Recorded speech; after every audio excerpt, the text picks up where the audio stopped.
Let's gather our thoughts. In the name of the Father, the Son, the Holy Spirit, one God, amen. How's everybody doing? Good, good. How's the weather? It's kind of, it's a vibe kill, right? It's been nice, and then this happens. But I mean, that means this room is more full now, right? Last week there was nobody here, so maybe it should rain more often. Anyways, we're going to get started with today's lesson. As we've been doing this series for the last 4 weeks now, we've been talking about the life of King David. We've chose to talk about the life of King David because he's one of the most talked about figures in the Bible, to the point where Christ himself identified himself as being his son, his descendant. He's the son of David. It's a big deal. It's a huge deal. He had a huge impact on the history of Israel and the history of Christianity. If you look in our church, we pray his psalms all the time. We pray his prayers all the time for different types of services all the time. And he was called something that was very unique, something nobody else in the Bible was called. Remember, Abraham is called a man of faith, but David is called something unique. He's called a man after what? A man after God's own heart. And so throughout this series, we've been trying to figure out what exactly was in his heart. Because if you think about it, that is the standard for going to heaven.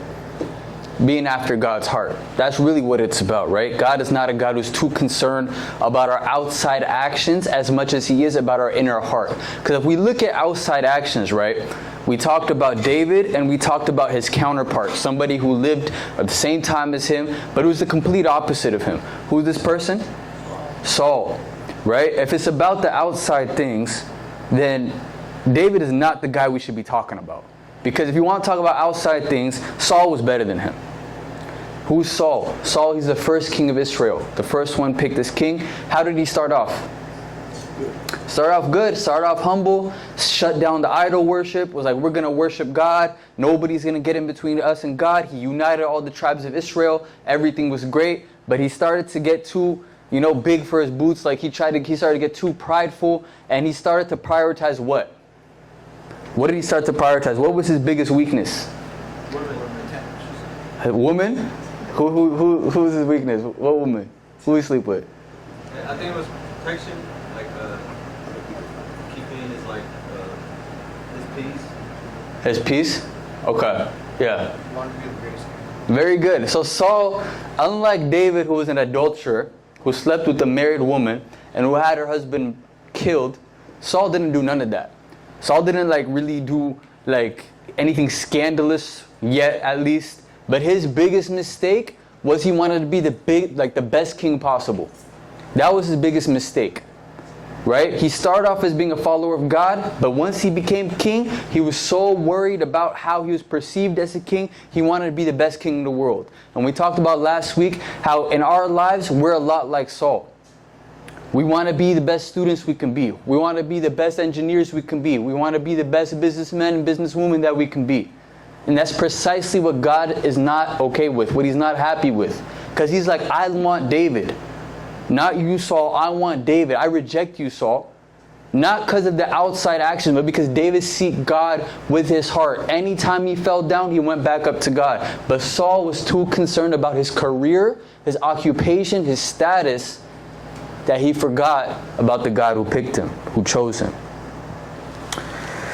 So last week we talked about David killing Goliath. We know that story, big story, but that really wasn't his biggest achievement, right? His biggest achievement was this ability that God gave him to always look inwards. A lot of times when we go through things in life, we have somebody to blame for it. We want to point our fingers at somebody. This is happening to me because this person did this. This is happening to me because somebody did that to me. But David was given the gift of always looking inwards. Remember, before he went to fight Goliath, the reason why he was on the battlefield to begin with is because his dad told him, go bring some food and water to the real fighters, the real soldiers. Bring it to Saul and bring it to your brothers. Keep in mind, David at this point had already been anointed king. Let me clear that up. That might be confusing. Although he was anointed king, it was kept low-key. He did not really take pride in it. He didn't want to brag about it or boast about it. Because in order for him to become king, the current king has to die first. So he has so much respect for Saul, he went and brought food and stuff and acted like a servant to Saul, even though he's supposed to be the king that God chose. And as soon as he gets on the battlefield, his brothers start mocking him like, bro, what are you even doing here? Like, you're just here for attention. You're a little kid. Get out of here. And you know what David said? He didn't say, oh, I'm king. Like, what are you talking about? Like, do you know who I am? He said, like, what could I have done? Like, he started looking inwards. Is this something I said to them?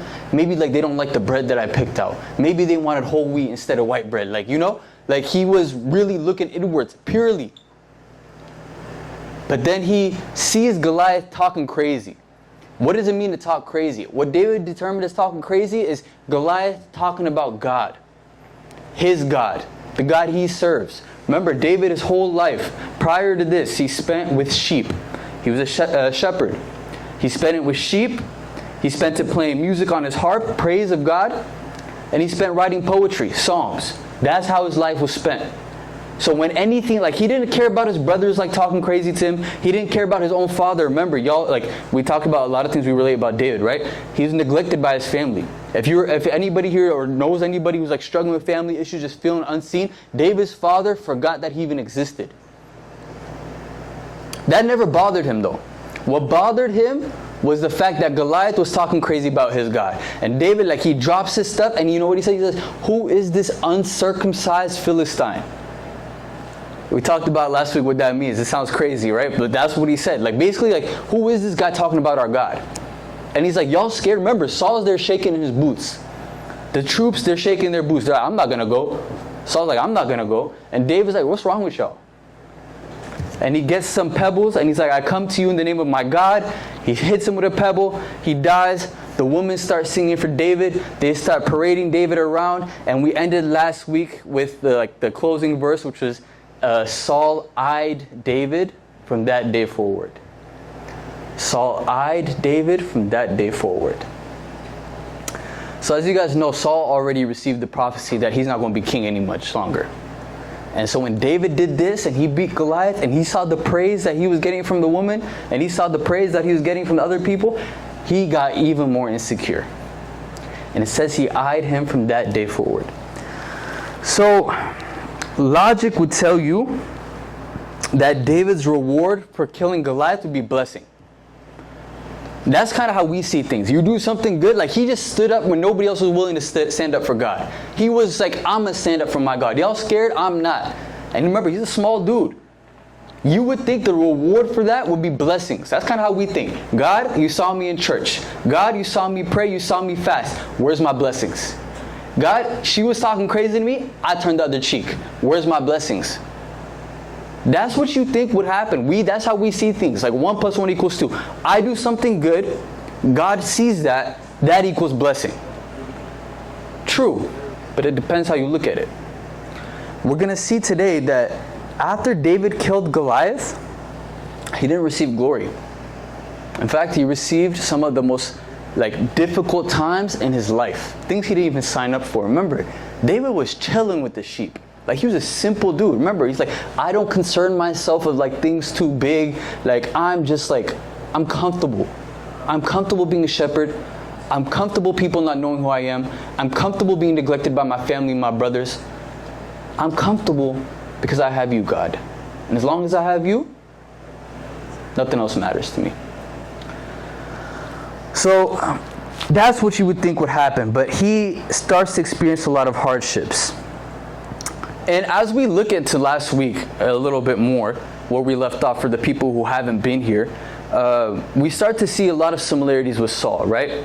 Saul, when he sins, he doesn't call on God's name, right? Remember, when Samuel called him out for being doing something wrong, he's like, well, my bad, I didn't mean to offend your God. Even though that's his God, and what we learn from this is that when we do something we know we shouldn't be doing, that guilt really be kicking in. And we're like, I can't even talk to you, God, right now. Not because I don't want to, I just feel too bad. I feel too guilty. That one sin that I hate, that I keep on doing, that I don't want to do, I did it again. I can't even talk to you, God. That's what Saul did. That's what we do. Saul, he prioritized his kingdom, his occupation. And a result of that was he lost the Spirit of God. We prioritize our jobs, our school, our work. Very similar. Remember, how many times do we say, I can't go to church on Sunday? Why? Got a final coming up. Can't go to church on Sunday. Why? Got a project I got to submit. Can't come to fellowship on Friday. Why? Fill in the blank. Just like Saul. Now, you may be realizing like you're just like Saul, but that's why we're doing this course. That's why we're doing this series, to like identify who we are. Are we like David, a man after God's heart? Are we like Saul? Remember, Saul is man's plan. God did not want the Israelites to have a king. Why? Because he's their king. But he's like, fine, y'all gonna cry about it? Here's Saul, take him. David is God's plan though. He's like, are y'all done with Saul? Cool. Let me give you a king who's after my heart. And he gives him David. So the purpose of this course really is like for us to make changes of our life. I keep saying this every week, like we cannot come in here, hear something good, and then bounce and continue on living the same ways we were living. Then we're just like Saul. And we're going to see Saul's fate. It's not a good thing. And I talked about last week, kind of like this concept of death. Like how does that work in God's eyes? Like how does he choose like who to pick and when to pick? Obviously you never know exactly when somebody's going to go. That's not our position. But this is what we know for certain. God, He will bring you up into heaven if you've achieved a certain point of righteousness where like you're just so pure. He's like, I need you right now before this world corrupts you further. You have accomplished your mission. You have achieved purity. You have gained my heart. Come up into my kingdom. Before this world corrupts you, let me take you. Or you have committed so much evil to the point where you had no thoughts of God in your mind and you are starting to impact others and corrupt others. And God's like, I cannot allow you to corrupt others anymore. Y'all know the flood in Noah's time, right? Remember that flood, the ark? Why did he flood it? I'll wait. Why did he flood it? Can you say it again? He says sin. He's wrong. I'm sorry. It's not because of the sin. God, like I said, He knows we're sinners. Malakut talked extensively about that being our identity. If you read this story, it says the people and their thoughts and all their inclinations was towards sin. Meaning, everything they thought about was sin. They had no like conscience to tell them what I'm doing is wrong. And that's why God is like, that's enough. God is okay with us sin. He can handle it. He doesn't want us to sin, but He can handle it if we turn to Him. The people in Noah's time, they didn't even see what was wrong with what they were doing. And when that happens, God will take them away. So now, are any of us pure enough to enter heaven right now? Raise your hand if we are. Are any of us wicked enough, evil enough to go to hell right now? Y'all think so? I mean, if we were, then we would have been there by now. Remember, God, if we're too evil, for the sake of not corrupting other people, He would have been took us. We see this in many places. Sodom and Gomorrah. So we're not evil enough to go to hell. And we're not pure enough to go to heaven right now. What does that make us then? Right in the middle. Lukewarm. We don't follow God with all of our heart. But we also don't deny Him with all of our heart. But what does Christ say about those who are lukewarm? He spits them out. So, this is my challenge to you guys. As we go on with this series, don't be like, oh dang, I'm like Saul, and then leave the room and continue to be like Saul. Strive to be like David. Remember what it said when we first started this. God is looking everywhere to find somebody after His heart. In this room, He's looking for somebody to be a David, to be an Abraham. Stop thinking that these are callings for people who lived thousands of years ago who you can't relate to anymore. God is He not working today? Do you think God just stopped working after David died? Then what's the point of the resurrection? He's still looking. So we need to like change that mindset of, I can't achieve this. That's just too much. I'm not ready to change that mindset. That's the goal of this. So, when you go through hardships, God doesn't allow you to be tempted more than what you can handle. That's how God works. What does it say in the book of James? Brothers and sisters, consider it pure joy when you encounter trials of like various trials. Because through these trials, you can be perfect, you can be complete, you can lack nothing. What does that mean? When you go through these hardships, you come out stronger. You ascend to that next level. You see life in a different lens. Oh, I overcame this, then I can overcome my next struggle because God is with me. So struggles, for one thing we need to know, does not necessarily mean a bad thing. It does not. In fact, it means a good thing. Closer you get to God, expect more struggles. The closer you get to God. I say this all the time. If you're getting closer to God, there's an enemy, there's a devil looking at you. He's like, oh, that's cute. Keep doing it. No, he's gonna make life harder. He's gonna throw more work your way. He's gonna throw more homework assignments your way. He's gonna throw relationship issues in your way. It's gonna be harder, but that's an indication you're doing something right. When you go through hardships, the most comforting thing is understanding that God, He believes that you can overcome it. Like I said, He doesn't give you more hardships than you can handle. So when He gives it to you, He's like, I know he can handle it. I know she can handle it. She may not see it now. He may not see it now. His friends around him may not see it now, but I see it. I see what they don't see. I see that you have all the tools you need. I've given you all the tools to overcome your struggles. That's how God views hardships. And so David, he had full trust in this, and we're about to see a lot of the hardships that he's about to go through. But like I said, God, He gives you the tools before you go into these hardships. And He did that for David as well. He gave him somebody who really became like his anchor. Somebody who really became like his guide, his right-hand man throughout these tough times that made it bearable. So whatever you're going through in life, right, whatever it may be, you can pinpoint certain things God has placed in your life for you. You can pinpoint it. Whether it be a family member, whether it be a friend, whether it be a cousin. Somebody who you know, if I didn't have this person, I would lose my mind. That's a gift from God. That's saying, this is my tool I've given you to get you through this hardship that I've placed in your life. And this tool I've given you will help you achieve a next level up, glow up, all these things. So, who is this person I'm talking about that David received? Who was he? What was his name? Y'all remember? Who was David's right-hand dude that got him through a lot of these struggles? Huh? His brother? No, your brother. Say it. So what's this guy? Jonathan. He gave him a man named Jonathan. Jonathan was a man, not just a man, by the way. This is Saul's son, FYI. So just like using your logic. If Saul's a king and Jonathan is the king's son, what does that mean for Jonathan? What happens when Saul dies? What's supposed to happen? He's supposed to be king. But Jonathan decides, I'm going to roll with David. Like, my dad is kind of crazy. Remember what he did, right? After Jonathan went behind his back and defeated his enemies, Saul was salty because he's like, how could you do it but not me? And he's like, nobody can eat anything until I get revenge on my enemies. And then Jonathan, he sees the troops starving. He's like, what's wrong? And they're like, we can't eat. Your dad said we can't eat. And he's like, what? And he grabs some honey and eats. And he's like, eat. My dad is tripping. He's lost it. Right?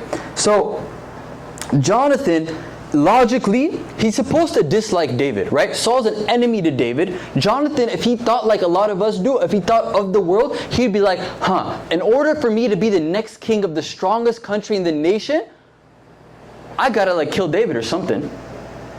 I gotta not mess with David. I gotta be with my dad's side.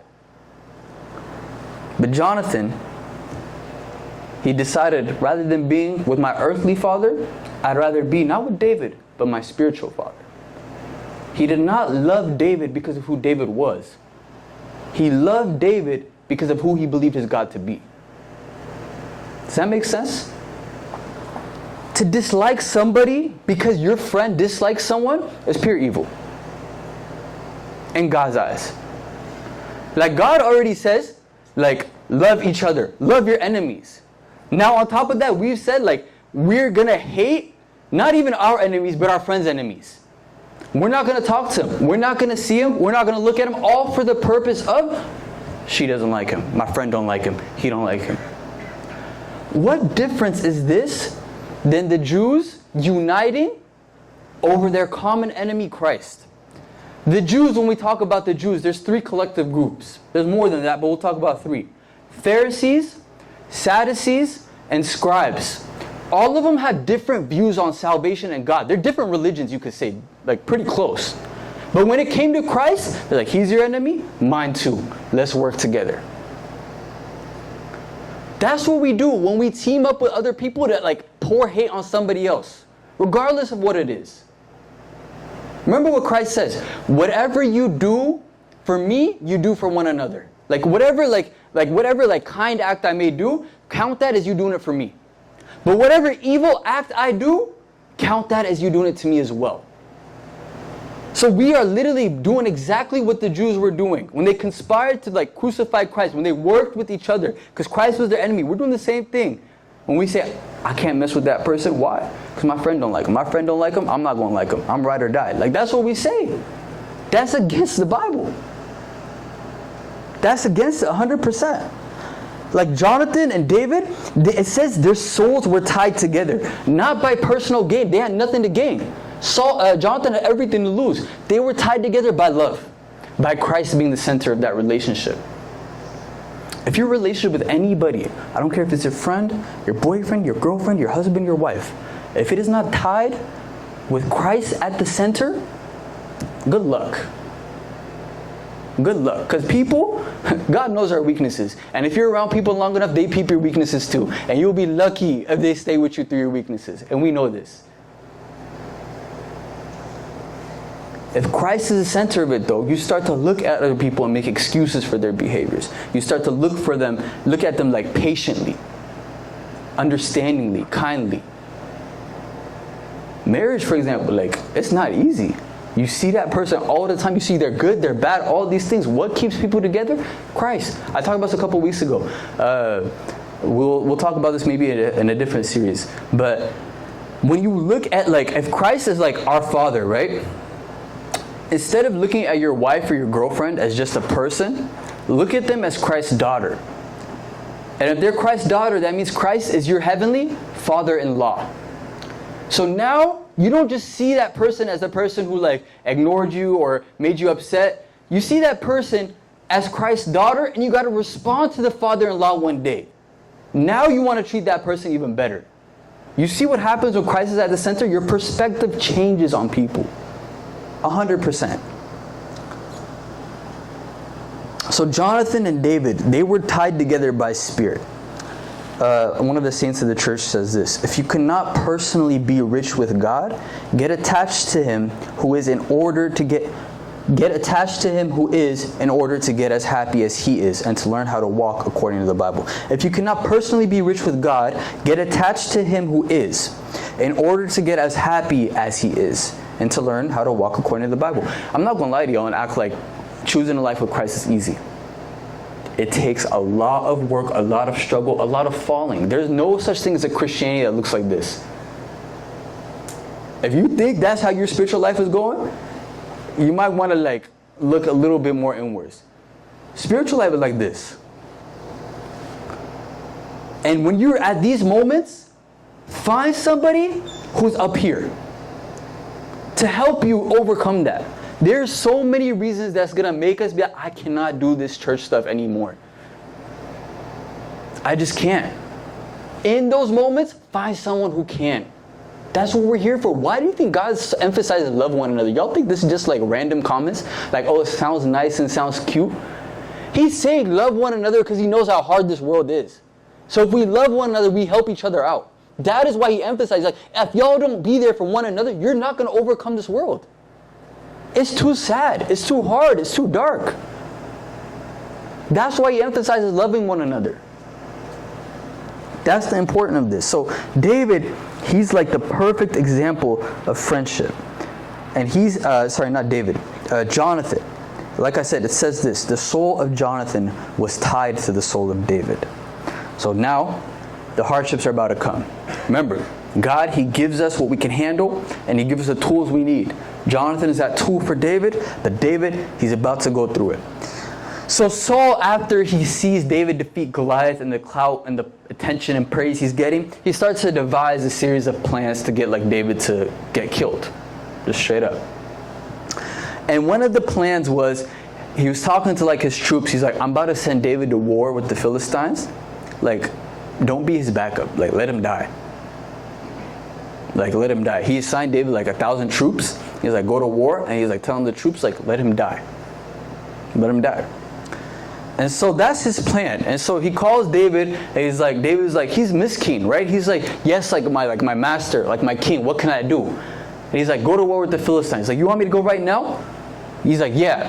And he's like, okay, how many troops do I get? Like, do I get like 10,000, 100,000? It's like, no, you get like 100. He's like, oh, that's it?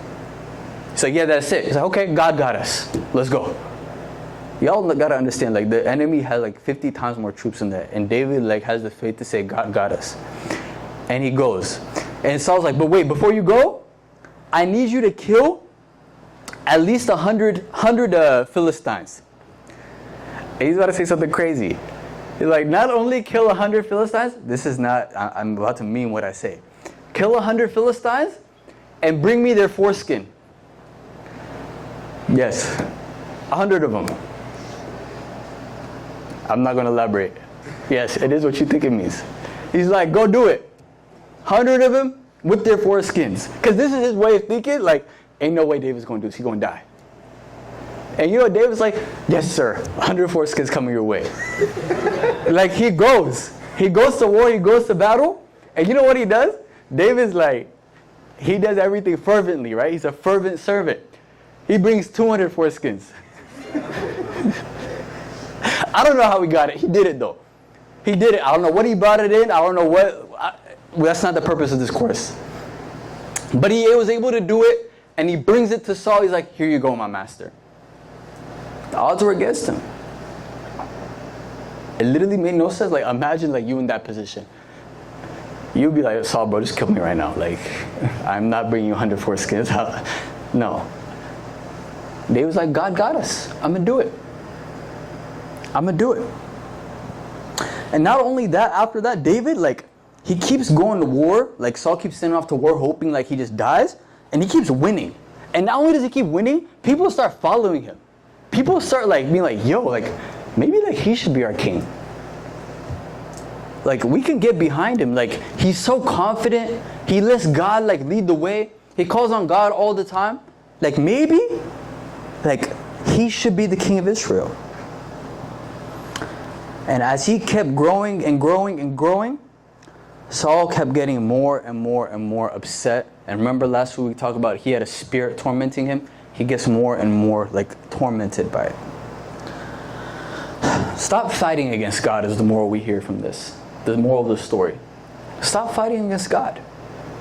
He's undefeated. He's undefeated. Stop insisting on your own way, your own plan. Stop insisting on this plan for your future that you have lined up every step of the way. Stop fighting it. We know these things God wants us to do. You can try, but you're going to lose your peace. That's the cost of it. You can try like avoiding it. You could try postponing it. Oh, I'll go to church late. I'll get back in it next time. I'll get back in it after like a year or two. Like, let me graduate college first. Let me get a job first. Keep postponing it, but that voice is going to get louder and louder, and it's going to be undeniable. And Saul, he's going nuts at this point.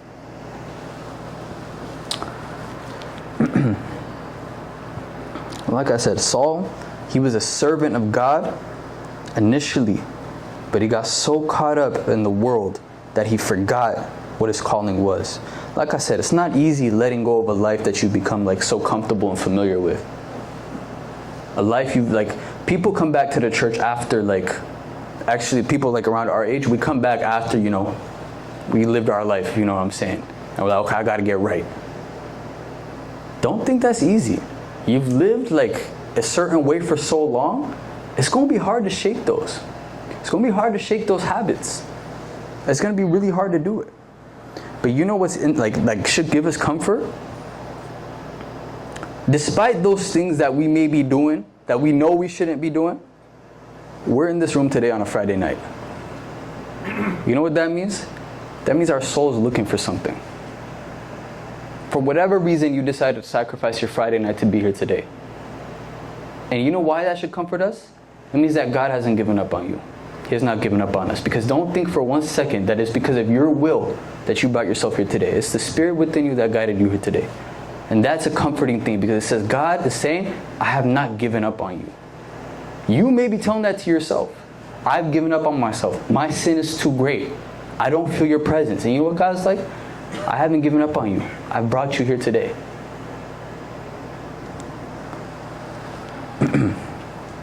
So David, his first hardship was being told to go to war with like 100 troops.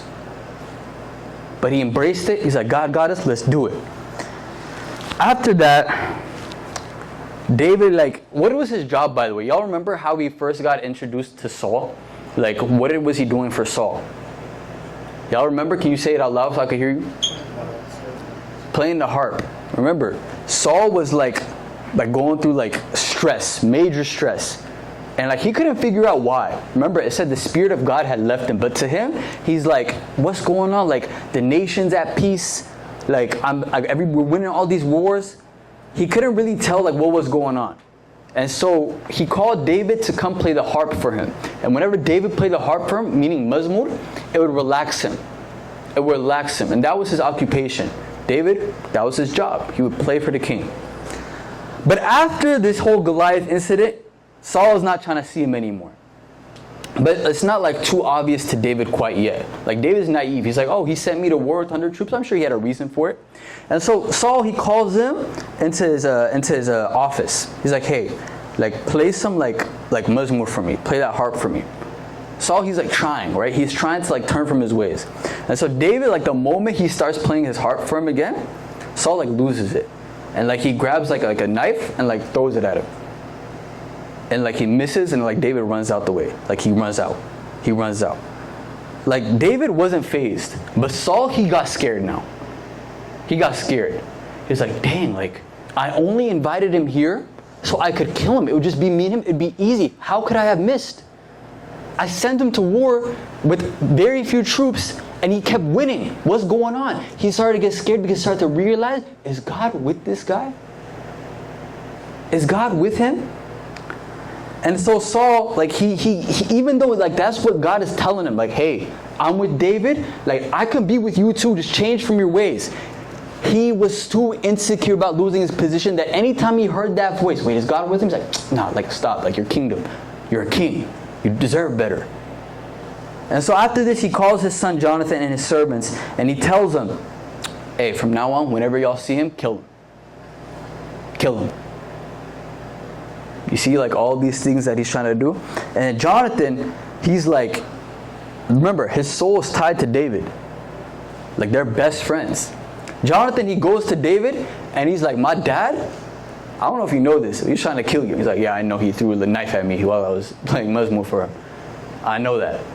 He's like, well, yeah, he's trying to kill you, and not only that, he expects me and my servants to kill you.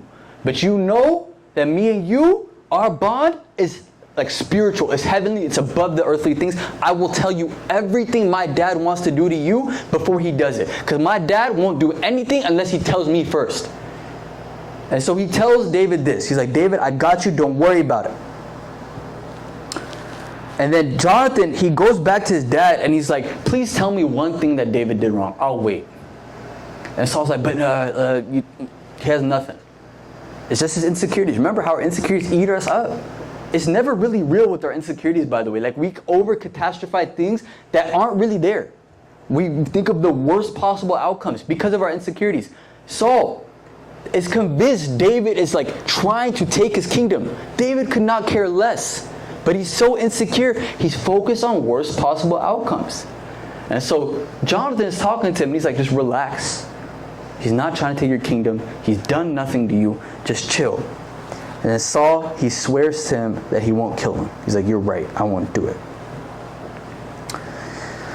But nonetheless, throughout these two things that's happening so far in David's life, like I said, he wasn't shook. When you believe in the presence of God, nothing scares you. And everybody can look at you and be like, that person's different. Because what would scare everybody is not scaring you. Remember, everybody looked at David, he's like, that person's different. We were all terrified of Goliath. We were all scared. But David, for some reason, he was bold. He's different. It's the same thing with us. You know what like makes me like laugh? I don't want to say it makes me laugh, but there's this thing that people love saying, and I just can't disagree with it like so much. Like I disagree with it heavily. People like say like, if I lived somewhere else or if I was in a different time, Christianity would be so much more easier. It's the time we live in. Like if it's because there's clubs open, and you know, like if I was alive before nightclubs and hookah bars were a thing, like I'll be cool. And we say these things. Do you know how much pride that is to say something like that? Is it not the same God that was working back then, working right now? Is it not the same God that had Joseph living in the most sinful nation as a slave and freed him? Is it not that same God that worked and got him out of there? When you're saying these things, it would be easier in a different time. You're putting like strength in your own, like you're putting like too much on your own strength. It's the same God whose word. Was it easy for David to follow Christ in this time? Absolutely not. When did he say, God, if I was in a different time, this would be easy? Not once.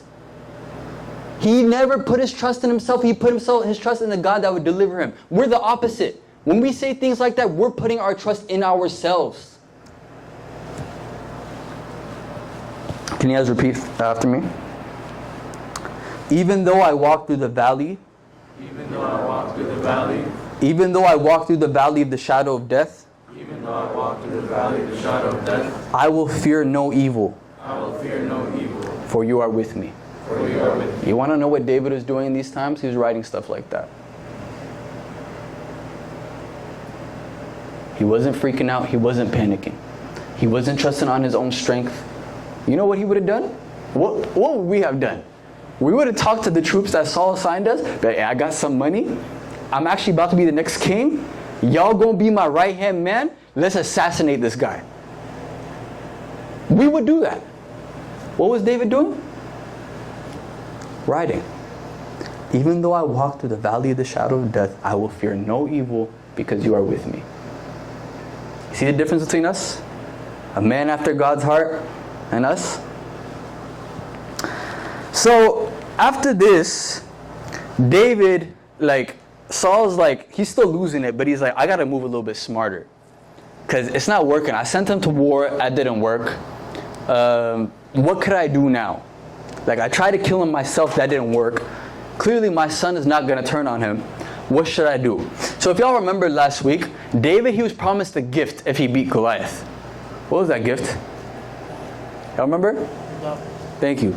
It was Saul's first daughter. If you beat Goliath, you can get my daughter. Saul, he's like, you know what? I'm going to give him my second daughter. Back then, that's kind of disrespectful, because it's if you promise one thing, you got to do it. First daughter is a big deal. He's like, I'm going to give him my second daughter. And he's like, she will be my means of killing him in his sleep. So they get married, and David, when he hears about Saul giving him the second daughter, he didn't freak out and say that's disrespectful. He's like, you didn't say you promised me first. You know what he said? He's like, why? I don't deserve to marry royalty. Saul, are you sure your daughter? This is still the same Saul trying to kill him. And Saul's like, yeah, for sure. Take him. It's fine. And so they get married, whatever, and they go back home, whatever. And Saul, he calls a bunch of assassins, his troops, and he tells them to go to where David is sleeping and assassinate him right there. But when you're a man of God, and when you're kind and you're polite and you're loving, you win people over. And even though initially when she was married to him, she wasn't intending on actually falling in love with him, but she fell in love with him. And you know what she says to him? My dad is sending troops over to kill you right now. You get out the window. I will get some leaves and some hay, and I'll make a fake little thing, and I'll put it under the sheets. Leave. And so David listens. Assassins come. David's out the window. They open the sheets. They go back to Saul. And you know what Saul does? Calls his daughter. You're making a mockery out of me. What are you doing? And she's scared, because remember, he just tried to kill Jonathan. So she's freaking out. You know what she says? She's like, it was his fault. He said he was going to kill me if I didn't do it. You can't really blame her though. Like she like really loves him for real, but I mean they only been married like a day like or something. I don't know. But like she loves him though. You can't really blame her. She folded under pressure. It's fine. Like we would have done it too.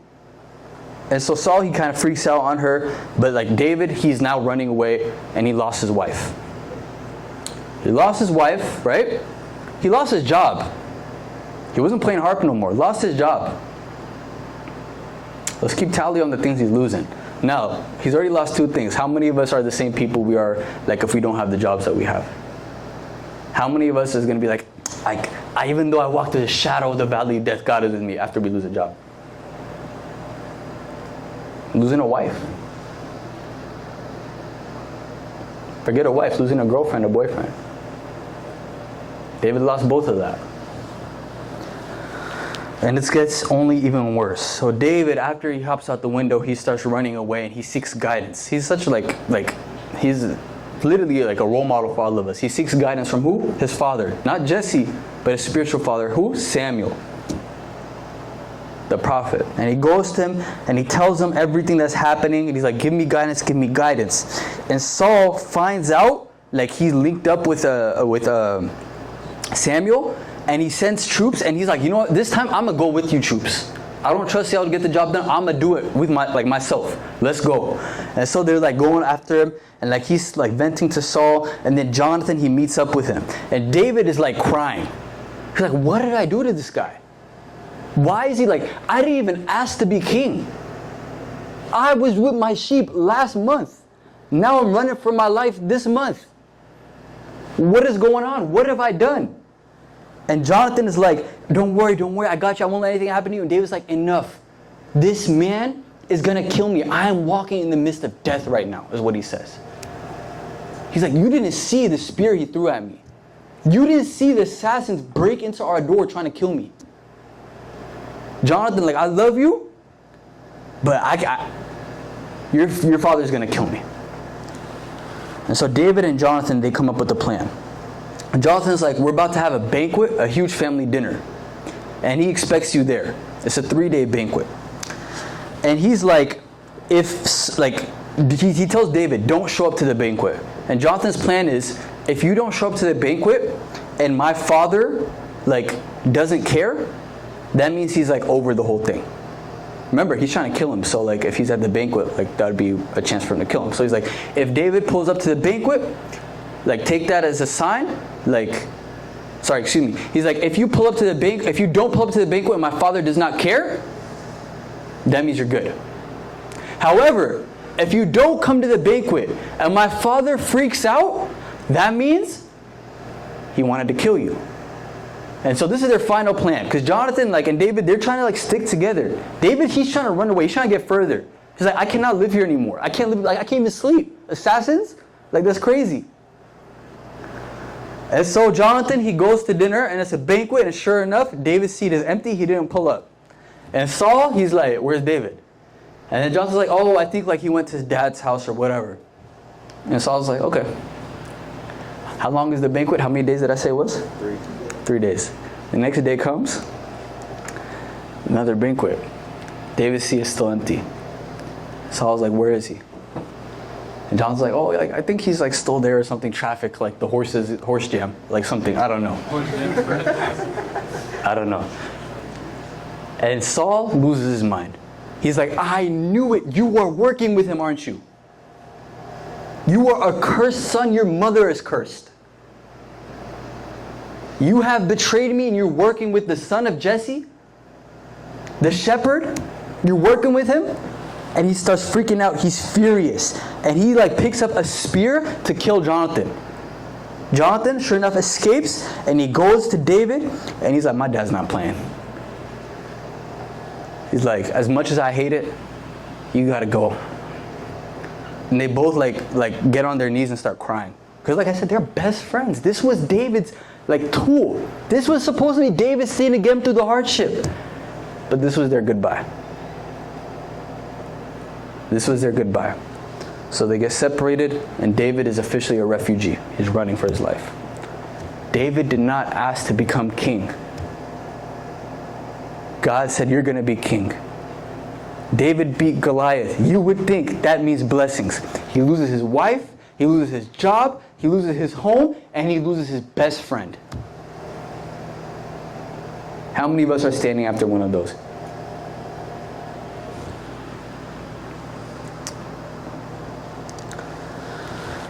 But one thing like I love about the relationship with Jonathan and David is like Jonathan, he's the king. He's like the son of a king.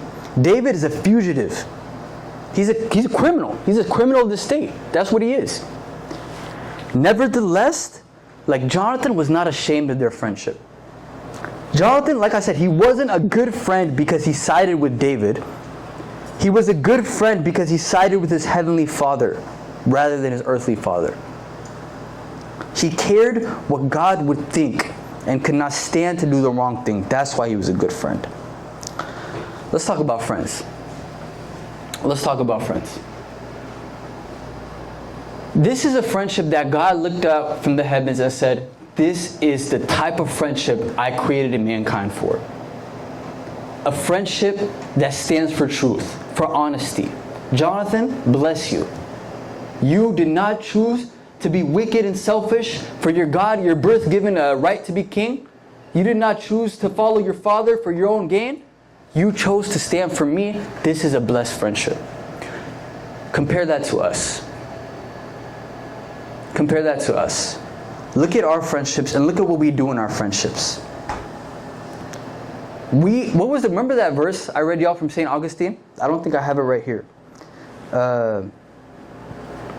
Anyways, it says, slothfulness, laziness with sinners is not a virtue. Meaning, this mentality of, do your thing, live your best life. It's none of my business. Don't think that's a virtue. But what is he going to say? It is a crime against the soul of your brother and your sister. Why? Because if you really love them, if that was really your bro, if that was really your sis, you would care about their heavenly life. You would care about what would happen to them if they continue down this path. You would care when they turn away from me. You wouldn't say, do what you want to do.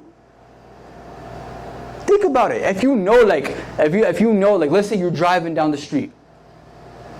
You're driving down the street and, actually I'm going to give another analogy. It kind of actually happened, but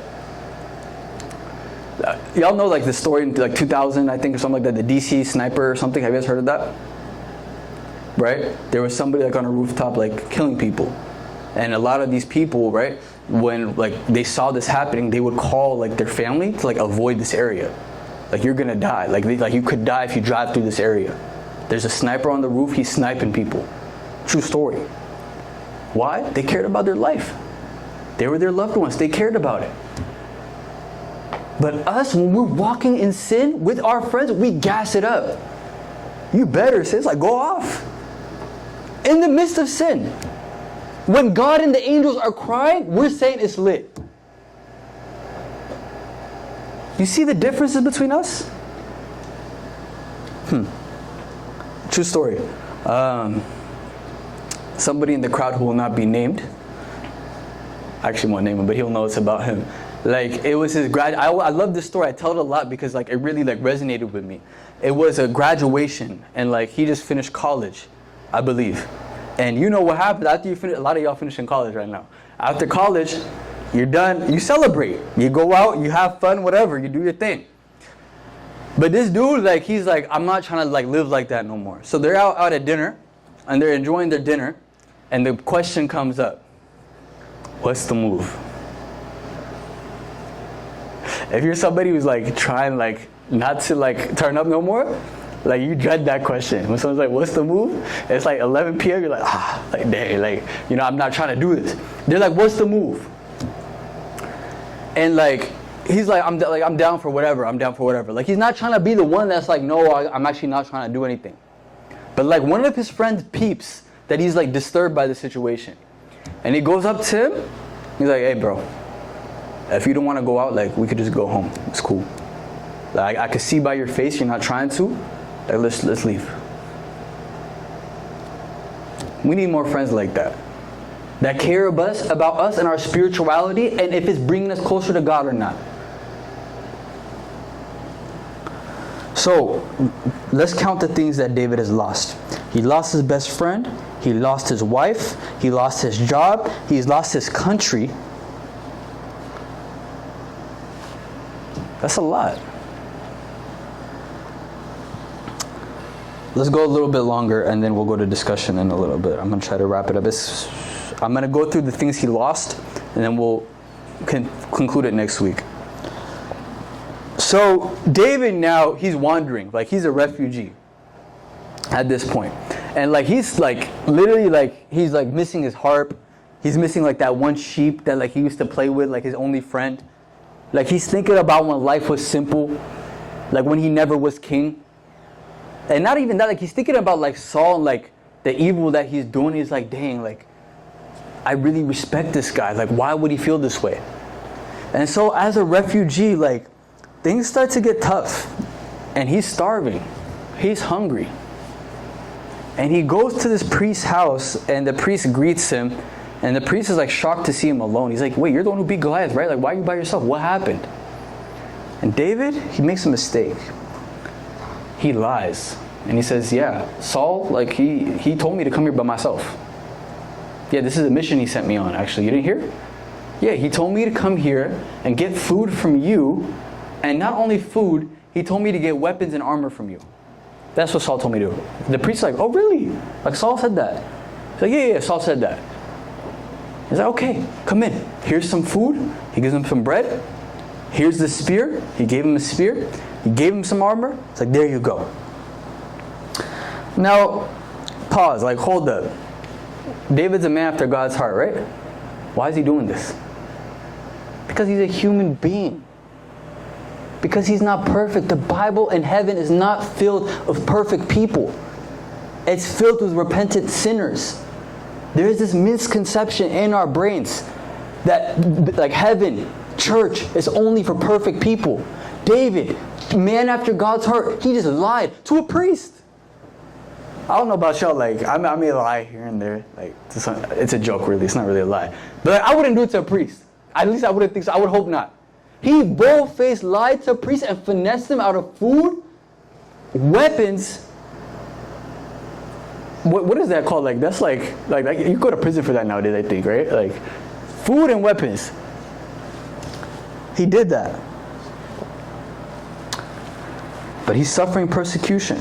So now he has his food, he has his weapons, and you know where he goes next? He's about to hit a real low. Like, he goes to the Philistines. Who are the Philistines? It's like his ops, if you will. Like, literally, that's who he killed. Like, he killed Goliath, the enemy. Remember, he's like, you uncircumcised Philistine. And he goes into their land. And he's like, hey, remember me? And not only that, like, when he walks in there, he starts to like act crazy. Because he's like, maybe if I act crazy, they're going to like feel bad for me. Like, he's desperate. So I'm not even joking. He walks in like drooling and like acting crazy. And you know what they do when they see him? They like look up there like, bro, leave. Like, no. Like, you're lucky we don't kill you right now. Like, leave. Remember, he's desperate. They tell him to leave. And you know what he does after this? He goes back to his journal and he starts writing. You know what he says? Because he loves me, says the Lord, I will rescue him, I will protect him, for he acknowledges my name. He will call on me and I'll answer him. I will be with him in trouble. I'll deliver him and honor him. With long life, I will satisfy him and show him my salvation. He goes on and says, you are my strength, I sing praise to you. You, God, are my fortress, my God on who I rely. He's walking back from the Philistines homeless, and he realizes, like, what am I doing? God is my fortress, my God in whom I trust. That's what made David a man after God's heart. When he made mistakes, he went back to God. No matter what the circumstances were. He said, my God in whom I trust, that's you. He's writing it down.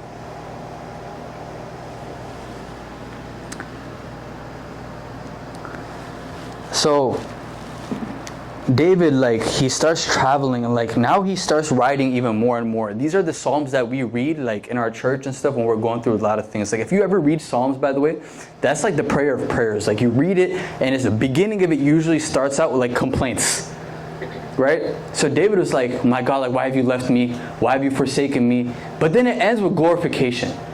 It's okay to complain against God, by the way. But it's not okay if that's like the whole extent of your relationship. David's Psalms, they start out with complaints, and then it said, I will still glorify you. I don't know why I'm going through this. I will still praise you. Why are my enemies after me? But you are still my refuge. And so he says this in Psalm 142. And now David, this is his lowest moment. He finds a cave. He finds a cave to stay in. And he writes the psalm in a cave. Remember, he couldn't stay at the Philistines. He's homeless. He goes to a cave. And he sits in the cave, goes in his journal, and he starts crying. Remember, think about what he's going through, what he's thinking. I never asked for this. I never asked to be king. But he says, I cry aloud to the Lord, and I lift up my voice to the Lord for mercy. I pour out before him my complaint, and before him I tell my trouble. When my spirit grows weak within me, it is you who watch over my way. In the path where I walk, people have hidden a trap for me. Look and see, there's nobody on my right hand. Nobody cares for me. I have nobody, and nobody cares for my life. I cry to you, Lord, and I say, you are my refuge, my portion in the land of the living. Listen to my cry, for I am in desperate need. Rescue me from those who pursue me, for they are too strong for me. Set me free from my prison, that I may praise your name. Then the righteous will gather about me because of your goodness to me. That's what he did in his hardship. He cried. He says, I have nobody. I don't even have my sheep anymore. I'm in a cave in a land I don't even know. I could die any second. Rescue me, Lord. You are my strength. You are my refuge. Like I said, he lost his family, his wife, his home, his dignity. His dignity. He's a king, and he went to the Philistines acting like a crazy man. And he says, have mercy on me, Lord. Just help me out here.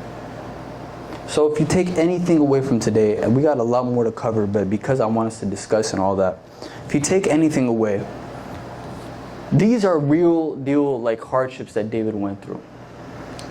God, when he wants to bless you, when he really loves you and really wants to bless you, the best blessing he can give you is not externally, it's internally. This is what made David a man after God's heart. And we're going to see these moments are what made him the king that we know him as, like King David, that everybody talks about, even non-religious people. These moments are what made him the king that we know him as.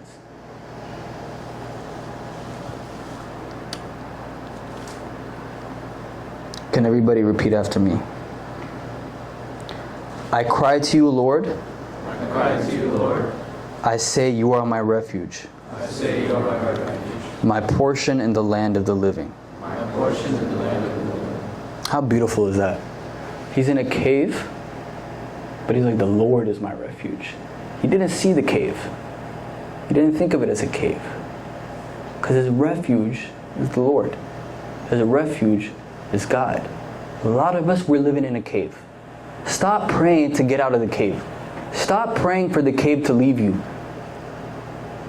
But pray that God is with you in the midst of that cave.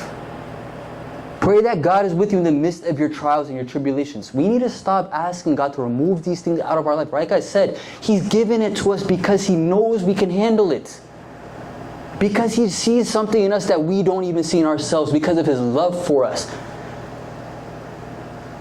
So we all have to pray to Him to be our refuge in our time of distress, our time of sadness, our time of despair. Glory be to God for all things. We'll continue next week. What's about Xavier?